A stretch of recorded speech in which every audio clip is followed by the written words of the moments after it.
Well, we're coming into Ibagué. I'm gonna look for a little coffee shop or someplace to stop for a minute, maybe get some food, get Chewy some water, and take a quick call.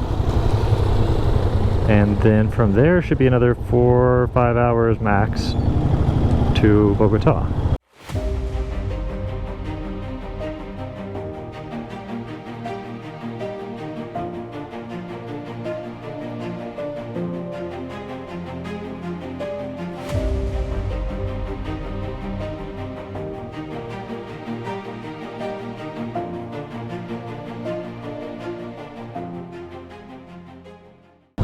If all goes well and no significant delays, so yeah, I'm expecting to get into Bogota Chapinero by 7-ish.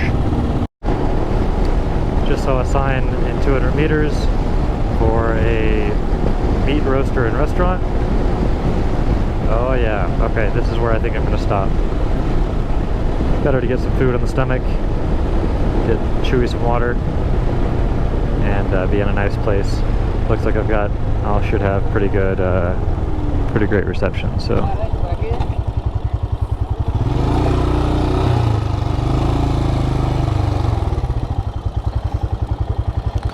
Well, hey friendly buddy.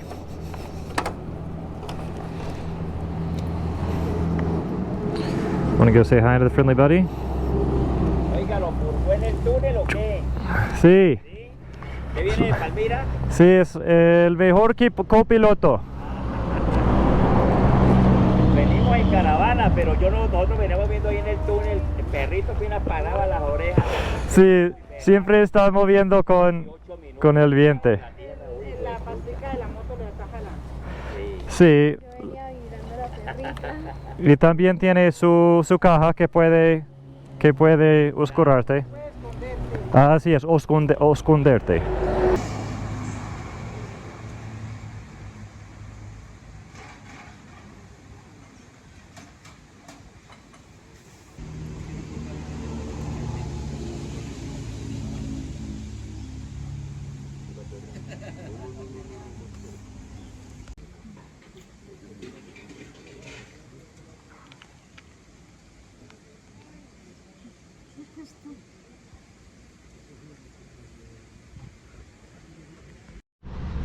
Vamos por Bogotá.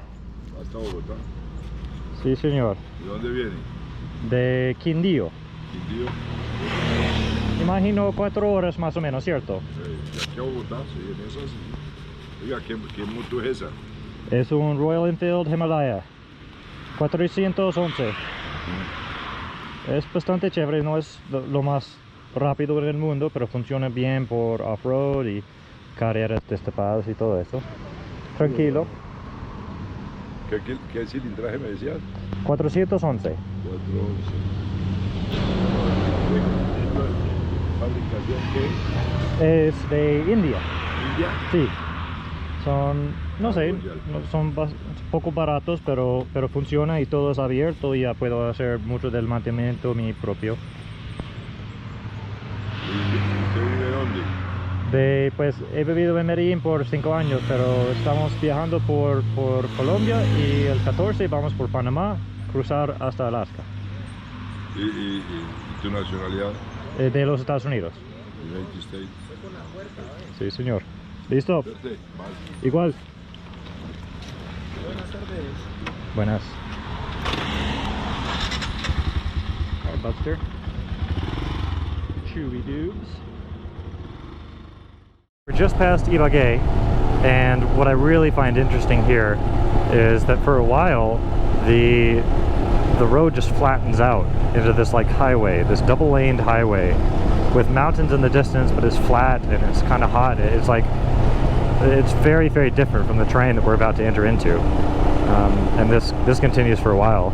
Just looking at the altitude adjuster, elevation adjuster, etc. Yeah, we're going to continue. This is at least 30 kilometers until we start going up. Yeah, it's just an interesting thing to note. I mean, you can see mountains over there, mountains in front, mountains behind us, and I think mountains off to the right. yeah, just mountains, mountains, mountains, mountains. It's crazy. And then we're just in this huge, just lowland. I don't think it's really even a valley, it's just lowland. Pretty crazy. What a wonderful ecosystem. Like, I'm hot now, and in about 45 kilometers, I'll start to get cold again. Gotta love it.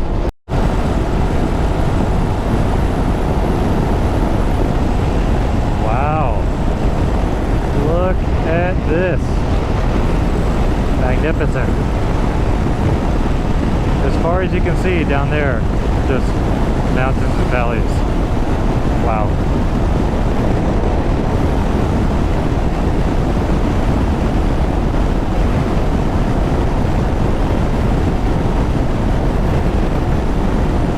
Absolutely spectacular. Man, it is hot. The thermometer reads 40 degrees Celsius, but I know it's not that hot. It typically runs, I think, 6 to 7 degrees warmer. But yeah, it's like 33, maybe 34 degrees Celsius. Still hot. And Chewy is like, nope, thanks, I'll take the shade. He's securely ensconced and has been for a while in his little doggy bin. And that is a, sorry buddy, try to avoid the bump so Chewy can get a good day's sleep. Well, the Rio Magdalena, I've crossed over this river quite a few times. Nice. It flows quite a bit faster down that way. Like once you get up closer to Medellin, it turns into almost like whitewater rapids. Except it's like brownwater rapids, because it's a super dirty river. Seeing some dangerous curves and mountains. So we are headed up. I can already feel the air quality change and the air temperature change. It's definitely cooler. I haven't checked the weather for today, but my guess is it'll be accompanied by rain. Bogota and rain goes together like peanut butter and jelly.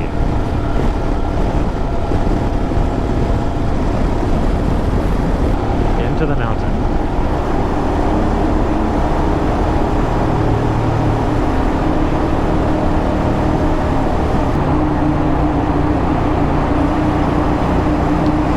That's kind of random. A Florida license plate with Jesus on it. Dad would be proud.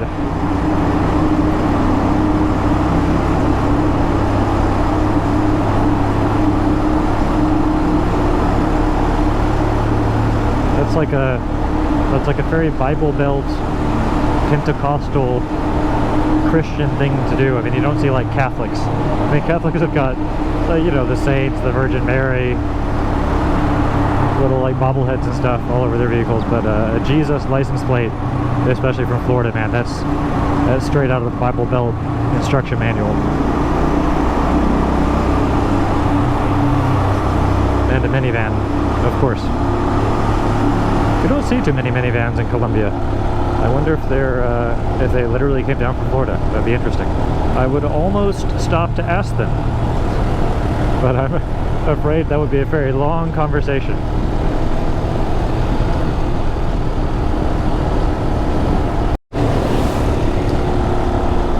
Okay, so I've been researching a lot more about the story structure and how to make good videos. And part of that is, you know, having an introduction, having some rising actions, climax, falling action, and then resolution. So I'm not actually sure if anything super exciting is going to happen on this video, so just in case, this is the rising action. Oh man.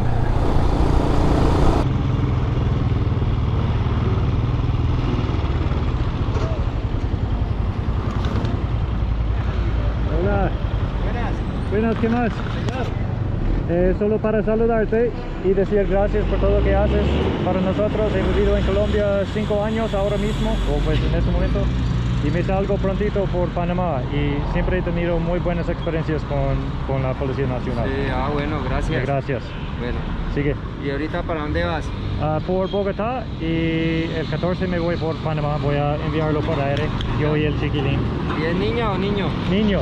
Niño, ¿y le acompañaban todos los viajes? Todos los viajes. Ay, no sé. y no debería conseguirle por ahí unas gafitas. Sí, estoy buscándolo, ya lo pedí, Acá con pero... esto le protege siempre harto. Sí, y casi siempre está abajo y adentro tranquilo y durmiendo. El mío es ese, que está allá. Listo, gracias. Hágale, Hasta luego. Dios lo bendiga. Okay, so I literally went 200 meters down the road and then saw a pair of policemen conducting a speed trap operation. So let me just reverse all that I said about cops. Just kidding, I mean kind of. Oh man, I hate speed traps. And if it's one thing that I don't like, it's traffic cops. So yay, thumbs up to the cops that keep us safe. Arguably, traffic cops are kind of related to that. You'll probably disagree with me, but man, I wish we could just go as fast as we wanted, and policemen didn't have to enforce that. So yeah, I am back to being hotly divided on the subject of police presence. Back at you with more updates later.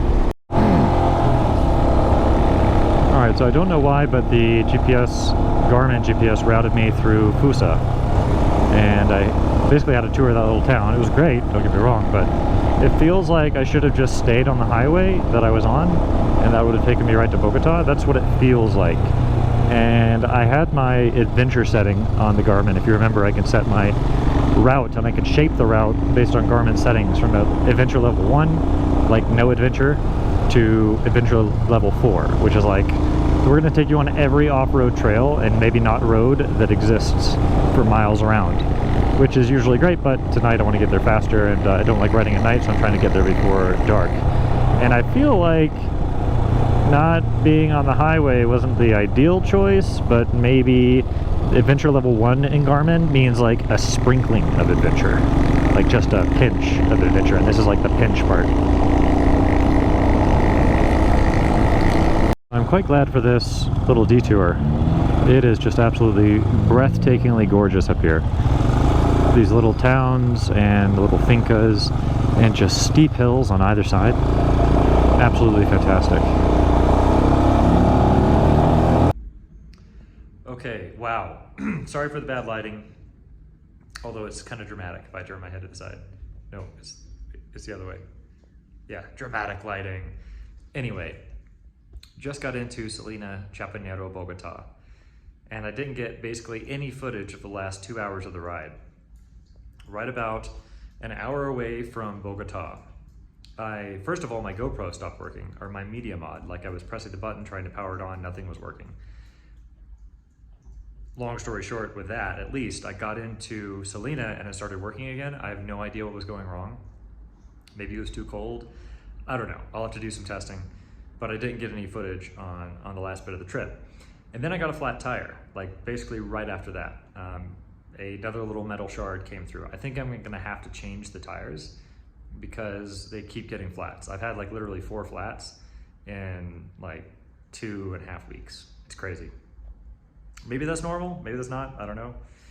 Anyway, obviously I don't like flats. They kind of ruin a trip a little bit, you know, and it's not an easy thing to take off and fix a motorcycle flat. I didn't have a tire repair kit. I have spare inner tubes, but I'm waiting to get my tire repair kit. I say waiting, I mean procrastinating. I need to make it and will make it a priority. Anyway, there are these 2 bikers. Now we're out in the middle of nowhere. It's 12 kilometers from the nearest town, San Miguel, and there's no reception, like 0 reception. So I hadn't passed a Monte Antes in a while. Didn't look like there was one. We're on the side of the hill. It's getting dark, but these 2 cyclists stopped. Well, actually, I walked over to them, and they had cramps, so they were stopped. I'm like, guys, can you help? Can you help me? Like, this is the first time I'm changing my tire, really, and I could use your help. And so Jason and Andrea were their names, and they were some of the most beautiful people ever. Andrea held Chewy, Jason and I changed the tire, and Jason showed me actually some great tips and tricks. We fixed the tire without taking the wheel off the bike, which is fantastic. And that kind of blew me away, you know, these people just stopping, and like the only thing that was on their mind was helping. And then it was dark, and they were worried because they're on bicycles, not motorcycles, and so they have little lights, but it's really dangerous in Colombia, especially because there's no street lights. They have reflectors, but honestly, cars are passing them. So I said, hey guys, look, I will follow you. So for the next 12 kilometers until San Miguel, I followed them and lit up the way for them and made sure that cars didn't endanger them. And I was absolutely blown away once I left them with the humanity that I saw in myself and I saw in them, the divine that I saw in both of us. This idea of humans just helping humans. And it made me tear up a little bit because that's part of what this trip for me is about, this exploration of people and cultures and finding my way into situations that I'm not comfortable in, like fixing a flat in the middle of Colombia with no cell reception. And every time it gets better. Every time there's someone to help. Every time I've learned something new that helps me solve it easier next time. And I'm just absolutely so grateful and blown away for this trip and for Colombia and for its people and for Chewy and all the wonderful things they have in my life. And I just wanted to express that. I needed to express that. And I'm keeping focused on the important things for me, which are the journey and the people that I meet along the way and the experiences. Even though it might start off as a bad experience, like a malfunctioning GoPro or another flat, I'm getting better. So I'm gonna sign off for tonight. It's been a very, very long day. I will be seeing you guys in some future videos. I would really appreciate it if you would subscribe and ideally leave a comment or something to me about the video or anything really below, because it would really help me out with the YouTube algorithm and getting some more engagement. So thank you very much for being a part of my journey. I'm Scotty Schneider, along with Chewy, the dog who has eaten and has been watered and is looking for a place to sleep. We're gonna sign off for now. Ciao.